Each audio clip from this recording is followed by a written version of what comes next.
Not off to the best start, are we?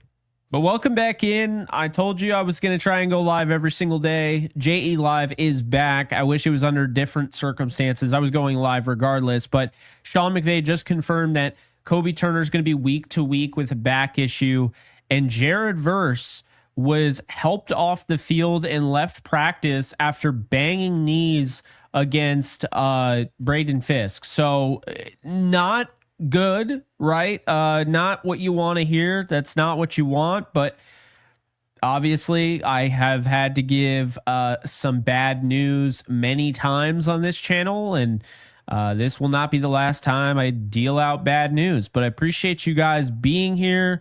Yesterday was an absolute pleasure and a privilege. I had on Laquan Jones, and you guys just lit up the comment section with bring this guy back. You guys should do a show together. This was awesome. So it was really nice to get back to doing what I love doing, and ramping up this channel again. I mean, I clipped everything I could from that, that live stream, and that's what we'll continue to do. We'll have clips, we'll have standalone videos. I just came out right before, we went live. I came out with my 53-man roster projection. So, we'll see how that does. I tried to come out with it earlier, and apparently YouTube wanted to just take forever to upload it. I don't know. But welcome in. Hope everyone's doing well. It is a Thursday. It is August 7th. I like telling people the date because I don't know the date unless I actually look it up. And I work from home and set my own schedule, so I don't need to know that it's Saturday or Friday or whatever, right? But it is August 7th. We are really not far away, only 2 days away from the Rams' debut, the 2025 preseason debut, and they will be going up against the Cowboys. It'll be on NFL Network, so we're looking forward to that. But man, not what you want to hear, but we'll start from the top because it's a long injury list. Right now, Matthew Stafford is at the top of that list at quarterback. He's dealing with a back issue. What happened today? Well, McVay confirms that all reports are true from Rappaport, everything that we've heard. He said he would be ready to go today if he had to in a game, but he won't participate in the Chargers joint practice next week. He will work out before Saturday's game, and if all goes well, he will practice Monday. Based on what I was reading into, watching him and everything, I am not stressing at all about it. I am just not. Everything that I've been told as well, from people I talk to, Matthew Stafford is fine. This has been the plan. They wanted to manage his workload, seeing that he's a 37-year-old who's had plenty of back issues. Thanks a lot, Detroit Lions, in the past. And so they're just trying to manage the pain. I mean, obviously, something happened. He aggravated his back. And that happens when you get older. I'm dealing with it right now. Hell. But that said, I like their approach. They're being smart about it. Being smart about it is the right move. I don't care what anyone else says. So definitely agree with that. Terrence Ferguson still dealing with a groin. Haven't heard anything on him, but he's on the list. Alaric Jackson dealing with blood clots. I said in my 53-man roster projection, I don't think Alaric Jackson is going to be on the 53. I think Alaric Jackson is going to be on the physically unable to perform list. I think they are going to give him those 4 games, and then he'll come back week 5. That is my guess. I could be wrong. I mean, he could be back for week 1, but my feeling is that DJ Humphries is going to be your starting left tackle to start the year. A lot of injuries already, man. Rams injuries piling up. It's starting to feel like 2022 all over again. I'm just kidding. We're not going there. Guard Kevin Dotson was held out of yesterday's joint practice against the Cowboys. He had a chest contusion. He should return to practice soon, according to Sean McVay. I mentioned Kobie Turner earlier. He's week to week with a back issue. Jared Verse, like I mentioned, the knee. We're waiting to hear details on him. Nate Landman was held out. Emmanuel Forbes is dealing with a lower leg injury, and so is Cam Curl. So there's a lot of injuries right now. Now, the point is that this is a very important thing to say and put out there into the ether, is that a lot of the time, these injuries sound worse than they are. And the reason being is when you see a player like a Cam Curl go down with an injury, or Emmanuel Forbes, or anybody that you know is going to be a part of your 53, you're going to be cautious with them, right? So it might not be as bad as it sounds, but they're going to be cautious, and they have every reason to do so. Sean McVay was talking up Stetson Bennett today, saying he's really looking forward to Bennett getting more opportunities, and that he's, liked his progress and is, just basically his production. I just keep hearing Bennett's getting better. Now, is that ever going to be a franchise quarterback in Stetson Bennett? I don't believe so. But I think Stetson Bennett can do enough where you can actually evaluate wide receivers. Who's going to play, in preseason? It's not going to be Devontae Adams. It's not going to be Puka Nacua. It's not going to be Tutu Atwell. Might not even be Jordan Whittington. So I would expect the number one receiver for the Rams on Saturday is going to be Konate Mumfield. And this is a huge opportunity for him because he's getting first team reps, but they're in practice. You get those game reps, now you can really see what he's about. We saw it, early on. I mean, when we saw, Jordan Whittington last year, we knew there was something up with him. We knew he was a little bit different. I mean, we kind of knew that going into it. We had heard really good things, but when you saw him in preseason, you're like, yep, that's a guy right there. So we're going to see Bennett, Mumfield, probably does Davis Allen get some reps? Maybe, but they are pretty sold on their 4 tight ends. So I don't even know. Terrence Ferguson likely won't play. We haven't heard any reports on him with the groin, any updates or anything like that. The hope is that he comes back soon because obviously we want to see what he can do. But yeah, a lot of stuff. A lot of stuff to talk about, and we already just rattled it off. So let's get into more details here. What happens if Jared Verse's injury is, say, significant? Because I saw people in the comments section bringing it up, right? Well, there is a possibility they could trade for Micah Parsons. And I saw that because I'll tell you this right now. Last year, this happened to Darion Kendrick. Not trying to scare you, but Darion Kendrick hit knees with Tyler Johnson, and Kendrick missed the entire year. So the hope is obviously Jared Verse is going to go, and this is just, it sucks. It is what it is, but he's good to go, right? Bang knees. Sucks for the time being. He'll be back. That's the hope. We don't know. But if it is severe, I mean, I get why people are wondering if it is a severe injury, would they go after Micah Parsons? This is a Super Bowl team, okay? And if Jared Verse goes down, are they still a Super Bowl team? Yeah, maybe if they go out and acquire Micah Parsons, yeah, but are they without him? I don't think so. I think they need Jared Verse. I do.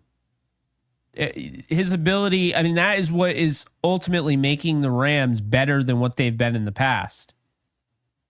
They haven't had an edge defender like him. I don't care what anyone says. Well, Von Miller. Yeah, Von Miller they had for 5 games, 6 games. So, if it's severe, maybe you do go that. You start, checking and see if he's available. Maybe you do kick the tires. And SoCal, appreciate you. You've been a member for 27 months. Jake, you said Stafford injury wasn't serious, but one hit and it's over. This O-line is mid at best, even with Alec Jackson. I disagree with that. I think this offensive line is good. I think last year they had issues staying healthy, but when they're healthy, they're good. I think they're good all around. I have no issues with their offensive line. I have no issues with this team at all. I said it yesterday. I maintain it.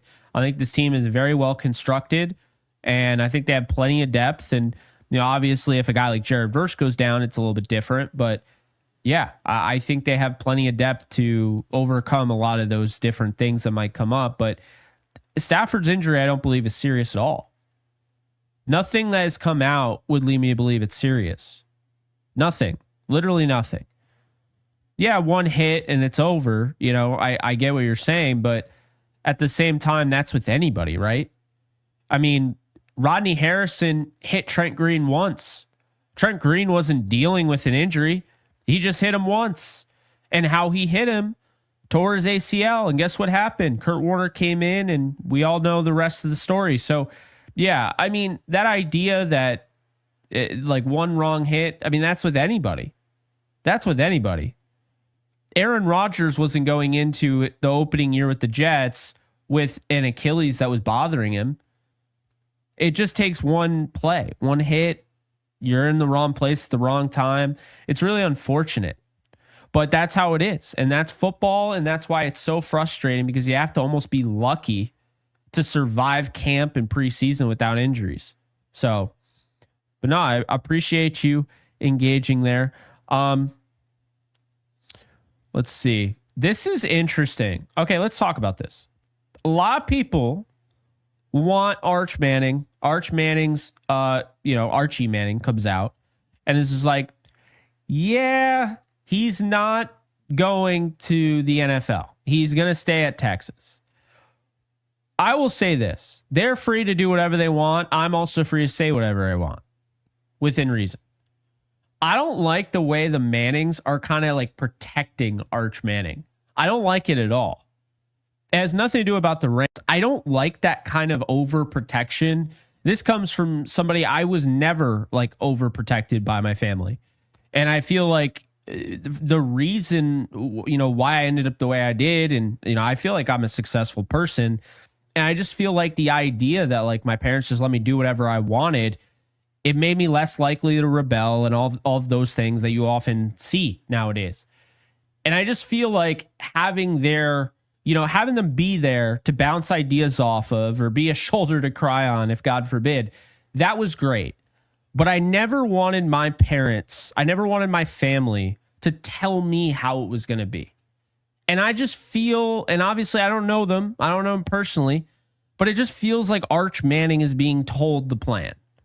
When it wasn't that long ago, Eli Manning, went in the draft, and then they moved things around and forced the Chargers' hand to trade him to the Giants and get Phillip Rivers.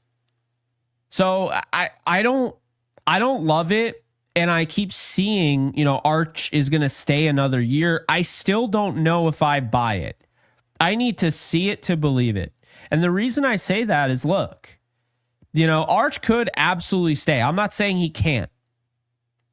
But it's a lot different when the Browns have the number 1 overall pick. It's a lot different when a team that is bad has the number 1 overall pick. But when a team like the Rams, who have Sean McVay, has Les Snead, an organization that's willing to go out there and do make the big play, make the big move, win a Super Bowl, and oh, by the way, focus on the offensive line and have Matthew Stafford so you don't have to play right away. You can learn from Matthew Stafford. It's a perfect fit for Arch Manning. So if the Rams are sitting there and they had a good year, but the Falcons didn't, and they have a top 10 pick, well, the Rams are going to try and trade up and get that number 1 overall pick, right? So that's the thing. If they can, Arch Manning doesn't have to decide right now. It's not that I have an issue with him staying at Texas. I have the issue with this idea that he has to decide right this second. The season, there's a lot of things that happen. How many times do we talk about prospects that were, mock drafts had him in the first round, and then they go undrafted, or they go in the 6th round? I can tell you one. I already mentioned him. Darion Kendrick. First round talent. No doubt about it. One of the best cornerback prospects in the draft preseason. And then now he's the 6th round pick when the Rams get him. So things change. I'm not saying they change drastically enough where Arch Manning won't even go in the first round if he were to come out. No. But I'm saying that Arch Manning could go and win it all, right? Texas wins it all. He wins the Heisman. And then he's like, what else do I have to accomplish? Win another one? No, I'll go to the NFL. Or he could get hurt, because that also happens. And look, there are moments in time where you kind of have to strike while the iron's hot. And Arch Manning has always been somebody that's been talked about since high school.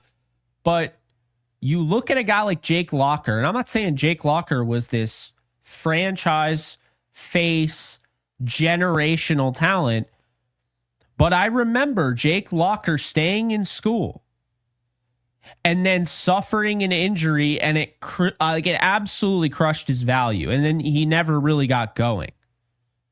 Right? I remember Bishop Sankey, the running back for Washington. They ran him into the ground. So by the time he got to the NFL, he was pretty used up.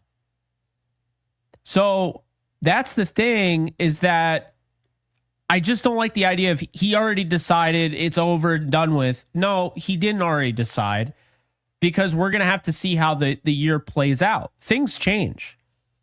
Did anybody think before the season started Joe Burrow would go number 1 overall to the Cincinnati Bengals? No. No one thought that. You know why? Because Joe Burrow didn't even start at Ohio State. He didn't. And he showed signs of being a solid quarter. He never looked like that. That came out of nowhere. That's what happens. I mean, let's talk about it. The number 1 overall pick, Cam Ward. I remember watching him at Incarnate Word. I remember wanting the Rams to draft him in the 3rd round out of Washington State. And he stays in school. He goes to Miami. And now all of a sudden, he goes number 1 overall. Was that guy always a number 1 overall pick? No. So how it worked out? Shedeur Sanders was supposed to go in the 1st round. That didn't happen, right? We see it all the time. Oh yeah, DK Metcalf, surefire 5th, top 5 pick. Nope. Went in the 2nd. End of the 2nd round. You don't know anything. The season happens and then you kind of start to know, but you don't know everything. You don't know anything. That's how it comes down to. You don't know who's going to be picking number 1 overall. You just don't. So that's my take on the whole Arch Manning saga. Falco, appreciate you. Jake, with the Manning family saying Arch will stay in college past 2026, what will be the plan for getting the successor for Stafford in 2026? It's interesting, right? So we keep talking about how great this quarterback draft is. We always hear it, right? 2026 quarterbacks, great. There's so many talented guys out there. But we only talk about Arch Manning. And if there's that many talented guys out there, then maybe Klubnik from Clemson, or maybe Sellers from South Carolina, one of those guys emerge and they end up going number 1 overall. It's certainly possible. If Joe Burrow can come out of nowhere, the guys that are already being talked about can also do so. There could be a guy out there we haven't even heard of yet, and he could go in the 1st round. This is how it works. We don't know anything until we know it. And right now, we don't know it.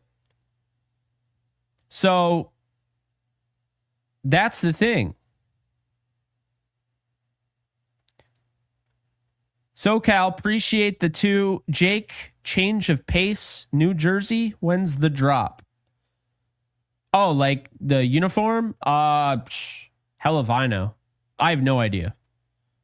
No chance. I would probably ask you that, SoCal, but I appreciate the 2 nonetheless. They could be. Maybe they're not. I think they want him. I think they think that he could come out.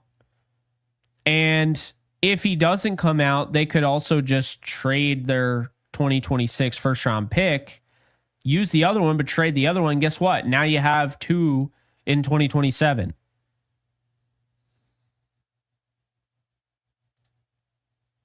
I hate him too, Jorge.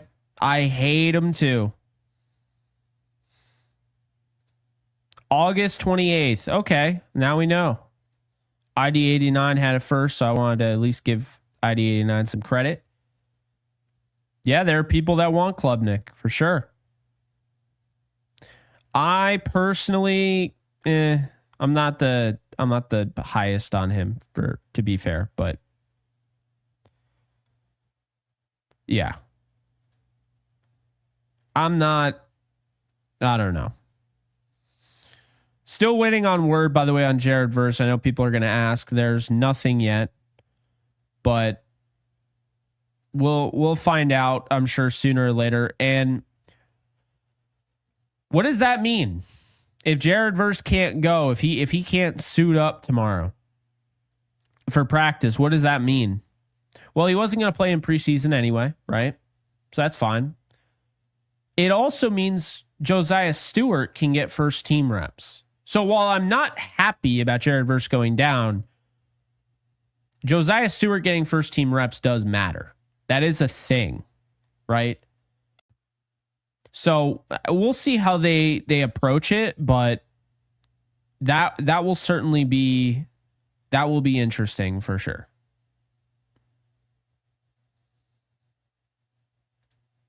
Yeah, August 28th, it appears. So,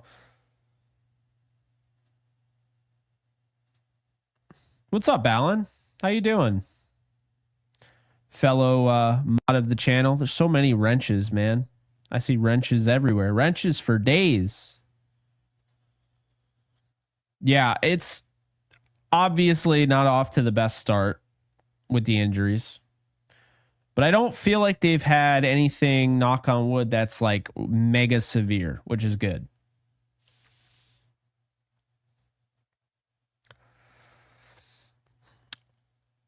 Mike Green's a 4th string? I did. Just now. Just now did I hear that, Elvin.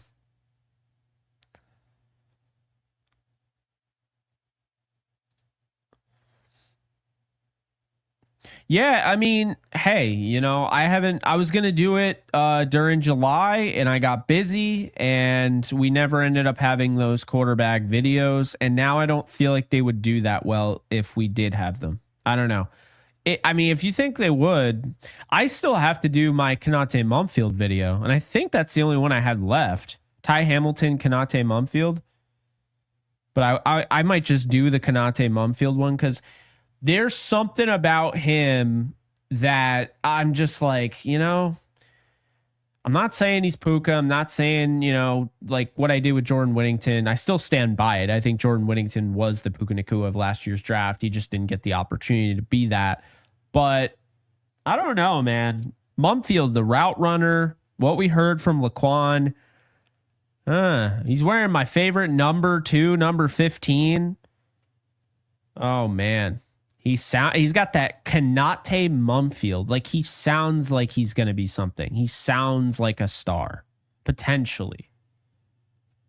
That's like a dope name, But yeah, I am not sure what to make of him because I could see him playing like actual reps. I mean, you think about it last year, and Tyler Johnson had like a 60-yard run, catch and run against the Lions week 1. Jordan Whittington, as I mentioned on last night's show, had a touchdown that was called back because of our Curry. Like, they could get everybody involved. They really could. Atwell's speed is going to be a problem. Teams are going to have such a hard time figuring out what to do with everybody. I think the Rams are absolutely loaded on the offensive front. I do. Really, the only thing that concerns me on this entire team is left tackle because I like DJ Humphries. But, if he has to go the whole year and Alec has another setback with the blood clots, I mean, that could be the season for him. Substance, appreciate you becoming a member. I know that's not the first time you were one either. So appreciate you. Time for Nick Hampton to show up. That's true. I have him making the roster with my latest 53-man roster projection. We'll see what ends up happening, but I have him making the roster, and I think they really like him. I mean, I really like Kiara Thomas. I don't really like the idea of having to cut Kiara Thomas to keep Nick Hampton personally, because I think Kiara Thomas is really good. He just doesn't get the opportunities. And, furthermore, we saw it when push came to shove in the postseason. Kiara Thomas stepped up. So that was one of those guys where I'm like, man, I need to see more of him. Like, I don't like just cutting him, but they might have to. I mean, it's a tough roster to make this year, folks. It really is. It's not going to be easy at all. Not by any stretch. Like, are they going to keep 3 quarterbacks? I do think they keep Stetson. Are they going to keep 3 running backs? Do they want to expand? If they do, Ronnie Rivers. If not, no, they're going to keep their 3. Yeah, exactly. No, I mean, Brennan Jackson, huge opportunity for these guys. Josiah Stewart, Brennan Jackson, Nick Hampton, Kiara Thomas, Darius with the 50. Appreciate you, man. I had to do the whole over the head like skull clap because you wouldn't have been able to see it if I golf clapped down here. Appreciate you, my friend. What's up, Jake and Ram fam? Praying for good news on all these damn injuries. You and me both, brother. You and me both. I have no idea what is going on, and I don't like that feeling. You're the GOAT, so everyone drop a W in the chat for Darius. You see a pink super chat show up, and it really kind of opens your eyes. We're in football season. We are in football season. It is getting to be that way. So, yeah, and big thing, I am not using OBS to stream. The quality might be a little bit better with OBS, although it looks pretty good, I think, using StreamYard. But the thing about OBS is that I used to be able to take a super chat, to take a comment and pin it. And there was a plugin that someone created. Well, the plugin broke. And when it broke, all of last year, you noticed, I'm getting super chats and I'm just reading them. I felt like such an asshole that I couldn't actually put, people are donating and I can't put their actual chats on the screen. So I took a stand and I said, you know what, we're going to go to StreamYard for JE Live. And this is where we'll be. We'll be here after every game. Now, of course, I am going to 3 games this year. So we will not have JE Live right after these games because I will be at them. We'll probably do something on the phone. And then afterwards, I'll go back to the hotel and I'll record. So, I appreciate it, Elvin. Said StreamYard looks better. Well, we love to hear that. Yeah, I'll keep, although I don't know, I'll keep the StreamYard for this. If I'm doing like gaming content, then I'll use OBS, but we haven't gamed in a minute. I love gaming, but I've been busy, man. If you guys don't know and you're wondering where I went, well, I took some time, but I was also working. So I took some time from the Rams because there wasn't a lot going on. And I was like, oh, this is a good break. But it wasn't a break because I was literally doing a show after every single Yankee game. Okay. So I do a Yankee show. A lot of you guys probably know that by now, but that is the thing. I have been so busy and I got the Lakers show going on. So I got a lot of different things going on for sure. And then Cam and I are trying to bring back Off the Edge, the NFL show that we're doing, and Downtown Rams at some point is going to come back. So a lot of different things. I was doing my talk show and having people on and interviewing them. And obviously I want to continue to do that, but I've gotten busy. So it's just a lot, it's a ton. So obviously appreciate the support. It seems like you guys were very excited about when I asked yesterday if I should go, or the other day, if I should go live every day. And there were a lot of people that said yes. Tomorrow, I don't know. So I'm going to New York City tomorrow for a concert, seeing King's X, if anybody knows. And I don't necessarily think I'll be able to go live tomorrow since I have to leave early. So I don't know, but if I can squeeze a live stream in there, say even if it's 30 minutes, I'll do it. Let's keep the train rolling. If I can do it, I don't know if I can, right? I have not seen Nolan in a minute. But that's my guy. Oh, when am I getting the updated version of that Witherspoon jersey? So here's the thing. It's kind of vintage. I know it's very vintage. I love the 44 number so much.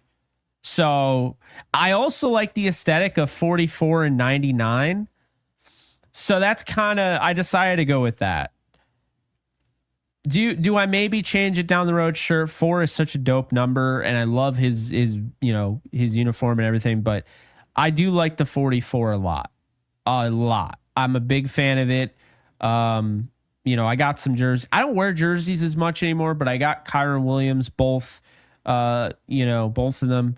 I'll have both of them soon. So then Stafford's behind me. You can't see it, but he's hanging, like the jersey's hanging behind this. It looks cool if you're in my studio. It doesn't look as cool when you're watching because you can't see it on the camera. So, but yeah, I like the vintage aspect of it. It's the same thing. Chris Long changed his number to 91, but I was rocking 72 because I know it was kind of an ugly number, but I loved having that vintage Chris Long jersey, So that was for me. Steven, Jake, I'm an East Coaster going to SoFi for the 49ers game. How do I find your tailgate? Well, that is a good question. I'm not exactly sure what that will look like, but I'll be there. I'll be there with the NFC West Roundtable for that game. The deal is, I don't know. Do you have your tickets yet? Because we're also we are selling tickets for our event. It comes with the game tickets, but also the tickets for the event as well, the hangout, all of that. So, there's all of that going on. But yeah, I'm curious now if you are, Steven. Yeah, so guys, I think I've already told you a million times, but I am going to so I'm going to go to October 2nd. I'll be at the game, Thursday Night Football against the 49ers at SoFi with my guys in Roundtable Sports, okay? I'll be there. We'll be doing a podcast, I believe, the night before. That location, I don't know if that's already confirmed or not, but we will be doing a podcast then. And then, of course, Thursday at the game, we'll be doing hangouts, all of that. And then November, I'm going with my friend Chris, and we're going to go and see the 49ers in San Francisco and see the Rams. So I'm going to both Rams and Niners games. And then December, the Lions game, my father and I are going to. So that will probably be when I have a meet and greet. I will tell you, I was not expecting the meet and greet to go as well as it did at RWO tailgate. Okay, RWO is the best, so love them. And I have a lot of positive feeling about everybody's tailgate, because if you're a Rams fan and you're tailgating, a lot of respect regardless. But RWO is always taking good care of myself and my father. Got me into essentially Leroy Irvin. Well, Leroy Irvin reached out to me and got me into his 60th birthday party, but that's where I met RWO, and they've been great. They got me back with the friends and family back when the Rams played the Packers. Like they were great, right? So, yeah, we did the meet and greet at SoFi last year, the Eagles game, and you guys blew me away. I couldn't believe how many people actually cared. Like actually wanted to come up and talk to me. Was not expecting it. Because you see those horror stories on TikTok of like, you know, these TikTok influencers who have like millions of followers, and they go and they do a meet and greet at a mall and nobody shows up. And it's like, I don't care how you feel about TikTok. I don't care how you feel about content creators. I feel for those people. That sucks, right? Like I genuinely feel bad. And that's not how it was. Oh my God, was he ever? Yeah, we got to get DeMarco on here. I was talking about that yesterday, Alan. Yeah, no, I have never felt bigger in my life than when DeMarco's like, "It's you. What's up, Jake?" Like, I was just like, wait, really? I was excited to see you. Like, you know, it was so mutual. That was such a cool engagement. You know, I haven't really experienced that before. I had a cool moment back in 2017 or 2018, I think it was, when I was out in LA for the Rams Packers game at the Coliseum. Yes, that same one time Montgomery fumbled, the Rams won. Corey Littleton had a really good game. Aaron Donald, Jair Alexander was a pain in the ass, like the whole thing, right? The one where Todd Gurley ran all the way down the field and slid down, and I had to hear it from all my betting friends because they're like, Todd Gurley just cost me all this money. It's like, oh, and I don't care. All I care about is winning this game, my guy. Do not care that you lost money. So anyway, when that happened, I went with my best friend and my dad, and we went to this like business conference event or whatever. I don't even know how we got in because my uncle got us in, family friend uncle, and he gets us in, and it was supposed to be Aaron Donald. Now Aaron Donald cancels last second, and Robert Woods shows up. And anybody that knows my origin, like one of the first articles that I ever wrote was how the Rams needed to go out and sign Robert Woods. I was a huge fan of his at USC, felt like Buffalo didn't use him correctly. And so, you know, I talked to him and he knew who I was and knew the article and everything. And it was like really cool. But those are the moments, man, you don't forget. And like DeMarco Farr made me feel that way when he's like, oh, it's you. Hey, what's up? Like, I'm a big fan of yours. I was like, I'm a big fan of yours. Like, what, you know? So it is funny how that works. But yeah, man, I'm excited for this season. I understand right now. I get it. Like, I totally understand why some people are going to be really down on everything because of the injuries and everything. We don't know anything yet. So that doesn't necessarily mean that it's good news, but it doesn't mean it's bad news either, right? We're just in wait and see mode. Okay. And I've been refreshing Twitter while on this live stream, and I have not seen anything new, anything otherwise, right? Oh, that's not true. So Wyatt, okay. Well, there, scratch that. So Wyatt Miller does a really nice job with the Rams. Other injury updates from Sean McVay: Terrence Ferguson groin, Nate Landman calf, Emmanuel Forbes calf are all day to day. Kobie Turner back is still week to week. Kevin Dotson got a chest contusion in joint practice. We're just being smart. Pooh Ford had soreness in his groin, which kept him out of practice today. Ahkello Witherspoon also was held out of practice today, but McVay didn't specify the injury area. Some of those absences were simply because the Rams erred on the side of caution, McVay said. That is always how I feel, okay? I'm not going to worry about all these injuries because at the end of the day, when you are dealing with practices, joint practices, training camp, they're important. I'm not going to say they aren't, but are they important enough to ever at any point fight through when you're dealing with something? No. See, that's during the season, and I don't advise for that, right? But I'll never forget friend of the show, Kayvon Webster. He comes on and he said he played with a torn shoulder. Like the whole year, Kayvon Webster in 2017 was playing with a damn torn shoulder. Jalen played injured. Guys play banged up. They play banged up. They don't practice banged up. You don't practice injured. You don't fight through tons of pain to play to practice. You don't do that. I mean, you can play through pain if you're actually going for the big thing, which is playing in one of the 17 guaranteed games. Okay, now you have an argument. But it's like the same thing. Like, you're not going to, I mean, maybe you will. I don't advise it. If you injure yourself, the worst thing you can do as just an everyday person that doesn't have a game to prepare for, doesn't play for a team, is try and force a workout at the gym, lifting weights when you are injured. Do you see what I'm saying? Like, that's not good. You don't want to do that. You could risk further injury. And what is there to gain? Just take the day off. That's what practice is. The Rams are just being cautious. People were freaking out. They were emailing me. They were DMing me. Your boy Kello's missing practice. He's injury prone. No, he's not.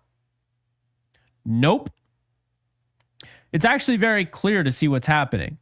Players are being upfront about what's going on. If they have any sort of uncomfortability whatsoever, McVay is pulling them off the field. And guess what? That is the right move. I don't need to lose my starting cornerback. I don't need to lose my starting running back. I don't need to lose anybody because they're trying to give it their all in practice injured. That doesn't help me. That doesn't help you. That doesn't help Sean McVay. It does not help the LA Rams. I almost said the St. Louis Rams because we were talking about them so much yesterday. Doesn't help anybody, right? So totally understand where the Rams are coming from. You're going to be cautious. That's the point. That's the point. It makes sense. I have no issue with it whatsoever. It's smart. Be cautious. The last thing I want is for somebody to get hurt in camp because they were already banged up and then they just tried to push through. What are you pushing through? If it's a playoff game, you have to put a harness on like you're I don't know if you guys remember Eric Weddle had to have like a harness to like have his shoulders properly located or whatever. Like he was so banged up, but you know what? It was the Super Bowl. It was his last game of his career. He was ready to die on the field. That's okay. We get it. But if he was doing that in training camp, absolutely not. You always err on the side of caution. Always. You always. This game is already brutal. So again, I know people are going to complain. They're going to be concerned. I get it. You have every right to be concerned. I'm not trying to take that right away from you. But I'm not. I'm not. And I love what they do with preseason. No matter how many times people try and reword what's happening and try to reframe it as whatever, right? Oh, are you sure?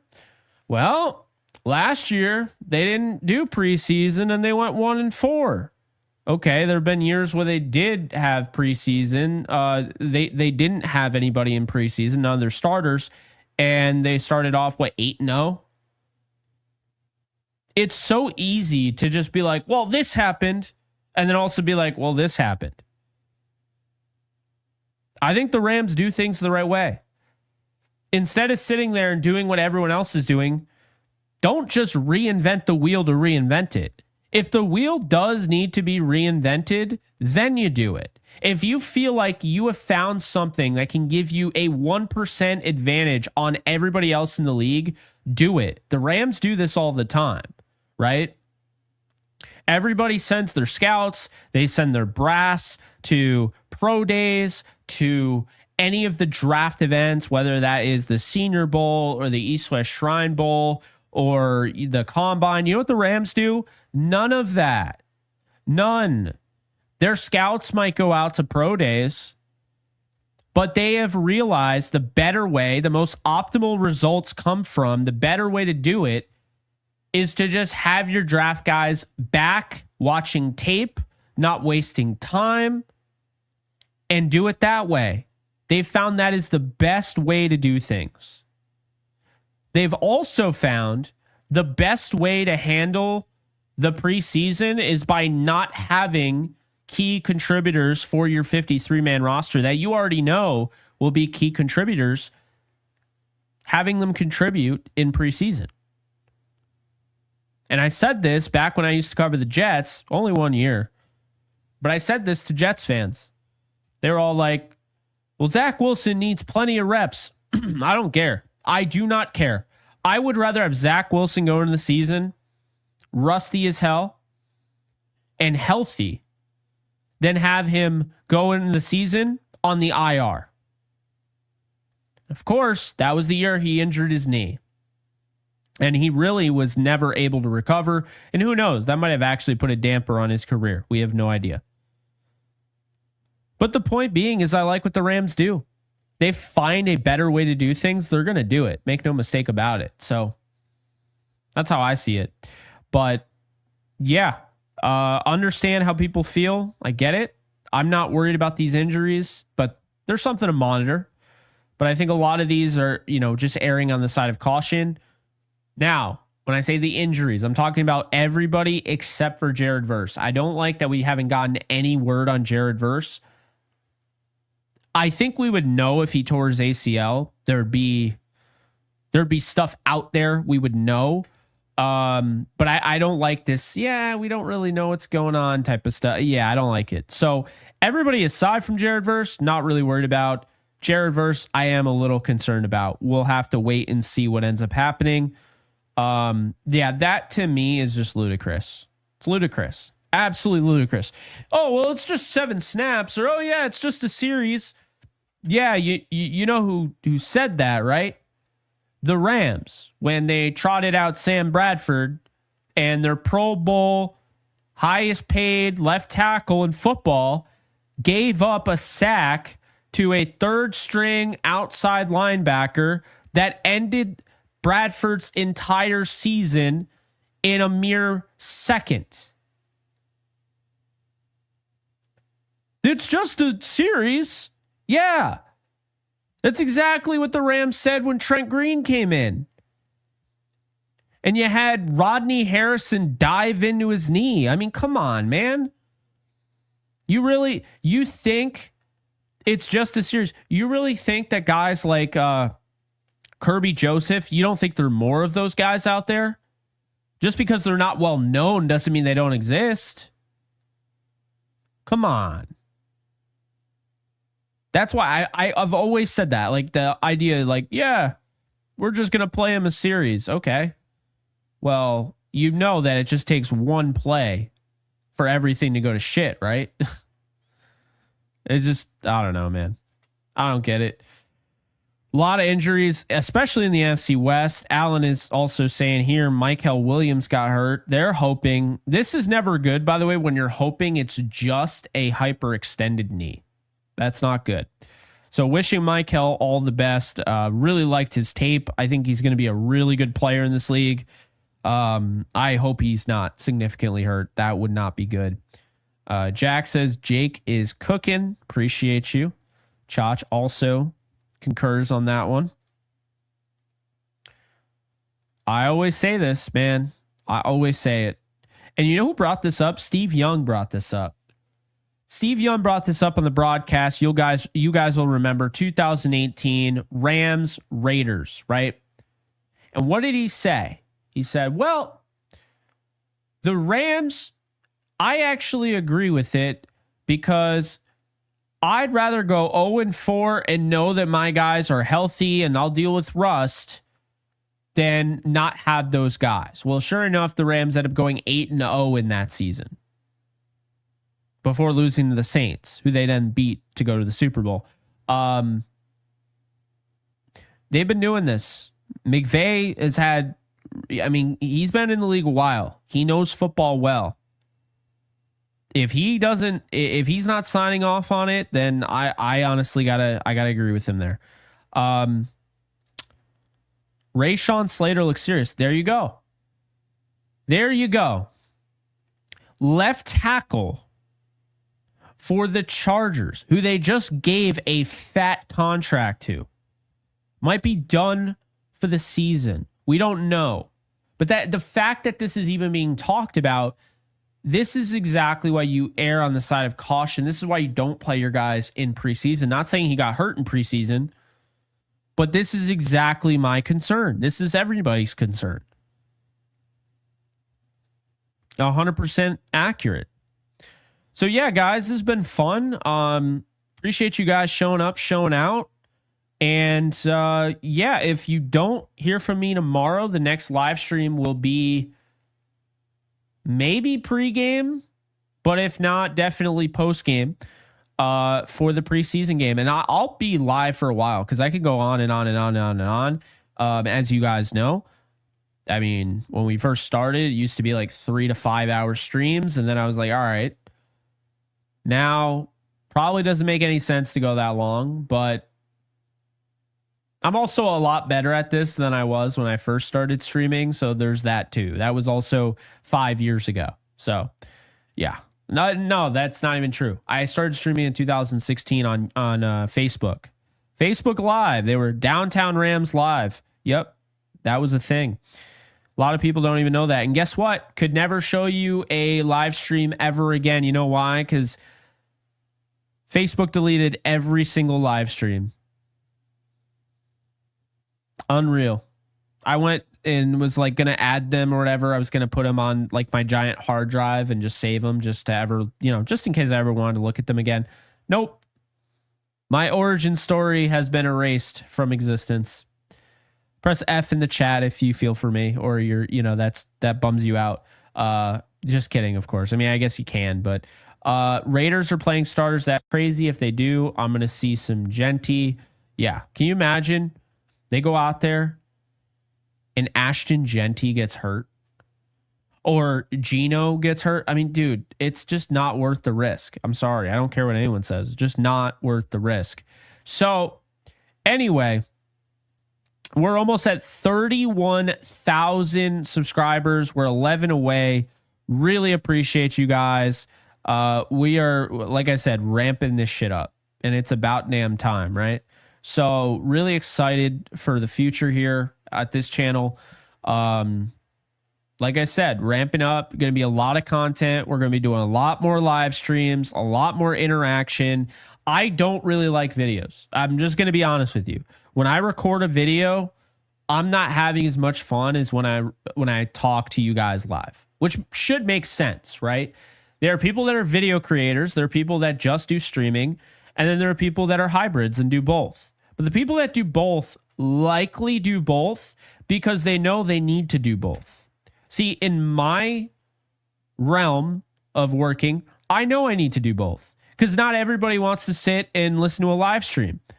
But you know what? To make things easier on you guys, and I don't think I'm going to do it for this episode, but like when I have guests on, for instance, I'm going to clip parts in the live stream. So those clips will be like separate videos. So if you ever want to go back and watch them, say you watched the live stream, you forgot that certain part, you thought it was cool, I'll clip it, right?